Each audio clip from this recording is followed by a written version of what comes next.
వచ్చి వారినందరినీ నాశనము చేసెను.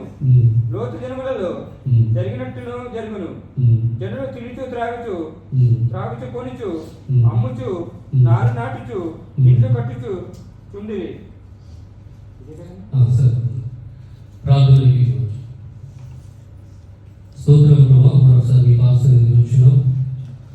సంఘాన్ని మీరు జ్ఞాపకం చేసుకోండి. సగ విశ్వాసం ఉంటుందని ప్రభావ మీరు సిద్ధపరచమని కోరుతున్నాను తండ్రి. మీ వాక్యాన్ని మేము సిద్ధపడుతున్నాం. మీరు మాతో మాట్లాడండి, మాకు నేర్పించండి, మాకు బోధించండి, మమ్మల్ని హెచ్చించండి, మమ్మల్ని గద్దించమని కోరుతున్నాను తండ్రి. దేవా మీరు మరి వెతపడుతున్న వాక్యం ప్రభావ మరి ప్రజలందరికీ విశ్వాసులందరికీ మీరు కలిగినట్లు మీరు చేయమనుకుంటున్నాం. దేవా మరి రక్షణ పొందుని మీరు రక్షించండి, రక్షణ పొందిన వారిని మీరు రూపాంతరం చెందించండి. దేవా మీరు ఆకలి సిద్ధపరచండి. ఇదిగోనైనా ప్రభావ మరి ప్రతి ఆత్మీయ స్వాధీనంలో తీసుకొని దేవా సమస్యలను సమకూర్చి నడిపించుకొని అతి శ్రేష్టమైన అందరినీ తీసుకుపరచుకున్నాను తండ్రి. ఆమేన్ ఆమేన్.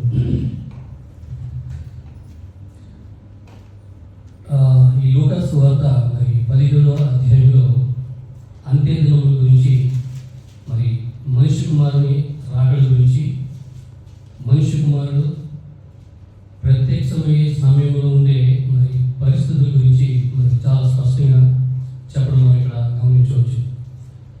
సో యేసు క్రీస్తు అనేవాడు నిజం, మరి ఆయన ఉనికి నగ్న సత్యం. సో ఆయన పలికిన ప్రతి మాట కూడా వాస్తవం. మరి ఇప్పటివరకు ఏదైతే మరి చెప్పాడో ప్రతి విషయం కూడా జరిగింది. సో బైబిల్లో చెప్పబడిన ప్రతి వచనం కూడా మరి ఇంతవరకు నెరవేర్చబడింది. సో అలాగే మరి రాబోయే దినాలలో కూడా మరి మిగిలిన ప్రవచనాలు అనగా ఈ చివరి దినాల గురించి వ్రాయబడినవి కూడా మరి నెరవేరబోతున్నాయి. సరే మరి మన టాపిక్ ఏంటంటే మరి లాస్ట్ డేస్ వార్నింగ్, అంటే అంత్య దినాల హెచ్చరిక. సో నా రిక్వెస్ట్ ఏంటంటే కాస్త మనసు పెట్టి వినాలని కోరుతున్నాను. అలా వింటే కనుక మరి సులువుగా మనకి బుర్రకెక్కుతుంది. సరేనా?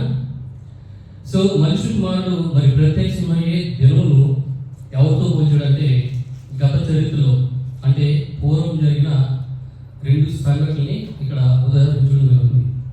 ఒకటి నోవహు దినములతో, రెండోది లోతు దినములతో పోల్చడం జరిగింది.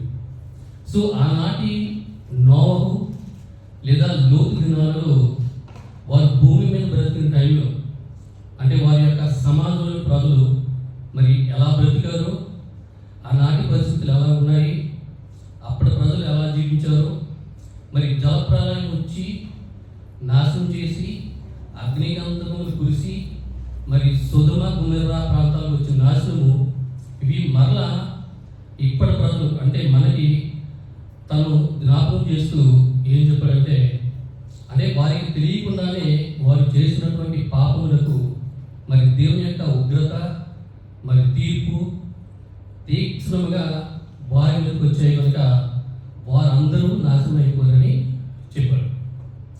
సో ఇప్పుడు మరలా కూడా మరి మనిషి కుమారుడు వచ్చే సమయానికి లేదా అంత్యకాల పరిస్థితులు కూడా అట్లనే ఉంటాయని అంటాడు. సో ఆ నోవహు కాలంలో మరి లోతు కాలంలో ఎట్లా నశించిపోయారో మరి అలాంటి చూస్తే మీకు కూడా వస్తుంది జాగ్రత్తని మనకి యేసు ప్రభు తన వాక్యం ద్వారా మరి మనతో మాట్లాడుతున్నాడు.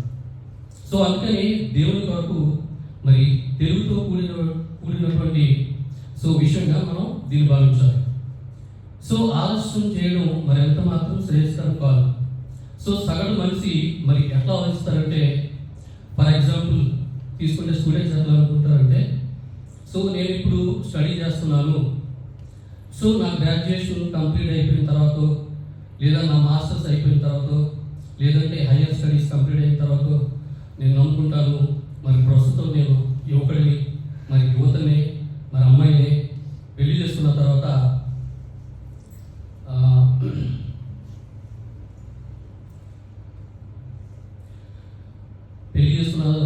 చూద్దాము, లేదంటే పెళ్ళి అయిన తర్వాత నమ్ముకుంటాను. సో ఇప్పుడే నేను ఉద్యోగం స్థిరపడ్డాను, లేదంటే ఇప్పుడే పెళ్ళి అయింది, బిడ్డలు పుట్టాక మరి నమ్ముకుంటాను. సో నా పిల్లలు లైఫ్లో సెటిల్ అయిన తర్వాత నమ్ముకుంటాను. సో ఇప్పుడు కాదు రిటైర్ అయిన తర్వాత నమ్ముకుంటాను. సో సో ఇలాంటి సాగులు చెప్పుకుంటూ కూర్చుంటే మరి అదంతా మాత్రం మేలుకరం కాదు. ఎందుకంటే మనిషి కుమారుడు ప్రత్యక్షమయ్యే సమయంలో మీరు నమ్ముకోకుండా ఉంటే కనుక నాశనానికి అప్పగింపబడతారు అనేది మనం గమనించాలి. ఇక్కడ చూడండి 30 వచనంలో ఆ ప్రకారమే మనిషి కుమారుడు ప్రత్యక్షమగు దినమున జరుగును. చూడండి.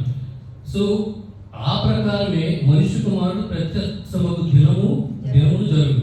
ఏ ప్రకారం? నోవహు కాలం ఎట్లా జరిగిందో, సో లోతు కాలం ఎట్లా జరిగిందో, నాశనం ఎట్లా వచ్చిందో అట్లా అనమాట. ఒకసారి ఏమో జలప్రలయం ద్వారా, ఇంకొకసారి ఏమో అగ్నికాంతకాలు ఎట్లా వచ్చాయో అదేవిధంగా మరి యేసు ప్రభు రెండో రాకడ సమయంలో కూడా మరి అట్లాంటి పాత నిబంధన కాల పరిస్థితులే రాబోతున్నాయని చూడవచ్చు మనం ఇక్కడ. సో కాబట్టి ఇక్కడ 3 విషయాలు చాలా డీప్గా ఏమి నేను ఎక్స్ప్లెయిన్ చేయను కానీ బట్ బ్రీఫ్గా పాయింట్ అవుట్ చేస్తాను. సో మొదటిది ద పీరియడ్ ఆఫ్ సింపుల్నెస్, అంటే పాపిష్టి కాలం గురించి సూచించాడు. అంటే ఆయన వచ్చే సమయంలో ఎట్లా పాపిష్టి కాలంగా ఉంటుందో చెప్పడం జరిగింది. 20 రోజుల్లో మీరు గమనిస్తే కనుక 26 రాజ్యం ఎప్పుడు వచ్చిందండి? పరిచయంలో ఆయన అడిగినప్పుడు ఆయన దేవుని రాజ్యం ప్రత్యక్షముగా రాదు, ఎందుకనగా ఇదిగో దేవుని రాజ్యము ఈ మధ్యనే ఉన్నది కనుక ఇదిగో ఎక్కడ ఉన్నాడని ఇదిగో అక్కడని. 26 దేవుని రాజ్యం ఎప్పుడు వచ్చిందండి? నోవహు దినములో జరిగినట్లు మనిషి కుమారుని దినములో జరుగును. చూడండి, నోవహు దినములో జరిగినట్లు మనిషి కుమారుడు దినములలోనూ జరుగును. అంటే అప్పుడు నోవహు దినములు జరిగింది, ఇప్పుడు మనిషి కుమారుడు అంటే రెండో రాకడ సమయంలో కూడా జరుగుతుంది. సో అలాగే 28 గమనిస్తే కనుక లోతు దినములలో జరిగినట్లును జరుగును. సో ఇక్కడ ఇద్దరిని జ్ఞాపకం చేస్తాడు. అంటే ఓల్డ్ టెస్ట్మెంట్, పాత నిబంధన, ఆదికాండం 6వ అధ్యాయము, ఆదికాండం 19వ అధ్యాయము. సో ఇక్కడ మనం చూసేది ఏంటంటే భూమి మీద ఆ రోజుల్లో అప్పట్లో ఎలాంటి పరిస్థితులు ఉన్నాయో ఇప్పుడు కూడా ప్రభు తిరిగి వచ్చే సమయంలో కూడా అట్లాంటి పరిస్థితులు ఉంటాయి.